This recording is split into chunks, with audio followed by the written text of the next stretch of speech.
একটা জিনিস কি জানেন, ফেসবুক বা সোশ্যাল মিডিয়াতে নিজের গোপনীয়তা এবং ব্যক্তিত্ব বজায় রাখা বর্তমান সময়ের জন্য বেশ গুরুত্বপূর্ণ। হ্যাঁ, আসসালামু আলাইকুম এভরিওয়ান। আমি এই জিনিসটা আপনাদের মাঝে একটু খোলাসা করতে চাই, ঠিক আছে? আমরা অদ্ভুত এক যুগে বসবাস করছি, তাই না? যেখানে মানুষ চরিত্র বিচার করা হয় তার প্রোফাইলের ফিডব্যাক দেখে, আর মানুষের সুখ পরিমাপ করা হয় তার আপলোড করা ফিল্টার দেখে। কিন্তু একটা কথা আমরা ভুলে যাই, সোশ্যাল মিডিয়া আমাদের বিনোদন জায়গা হতে পারে, কিন্তু এটা আমাদের জীবন নয়। ঠিক আছে? আজকালকার প্রেক্ষাপটে যদি বলতে চাই, আজকালকার প্রেক্ষাপটে কেউ একটা পোস্ট করলে আমরা তাকে নিয়ে একটা ধারণা বানিয়ে ফেলি। হ্যাঁ, কেউ হাসি খুশি ভিডিও দিলে ভাবি তার জীবনে কোনো দুঃখ নেই, আবার কেউ সিরিয়াস কিছু লিখলে ভাবি লোকটা খুব একটা অহংকারী ভাব।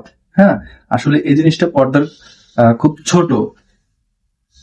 এখানে যা দেখছেন তা কেবল আমার জীবনের একটা ক্ষুদ্র অংশ, যা আমি আপনাকে দেখাতে চাইছি।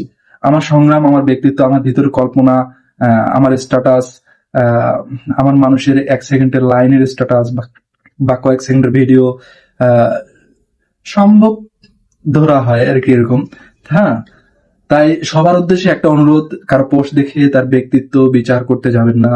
এটা মূলত বিচার করা হয়, আমি বিচার করি অনেকের। আসলে এটা করা কখনো ঠিক না।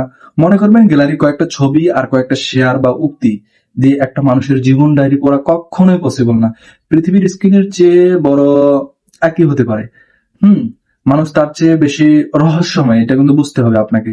সোশ্যাল মিডিয়াতে আহ বিনোদন হিসাবে রাখুন, জীবন হিসাবে কখনো না ভাইয়া। বাস্তবতা সম্মান করতে শিখুন, মানুষটাকে চিনতে শিখুন, সরাসরি ভালো থাকতে শিখুন, ঠিক আছে? দেয়াল জুড়ে যা দেখছেন কেবল সবে রঙের মেলা খেলা, তাছাড়া কিছু না। মানুষকে চিনতে হলে বাস্তবতা চেনা প্রয়োজন। সোশ্যাল মিডিয়া বিনোদনের জায়গা, বিচার ব্যক্তিত্বের আদালত নয়। এটা এটা কিন্তু আমি আগে বলছিলাম, জাস্ট এখনো বললাম, এতটুকুই।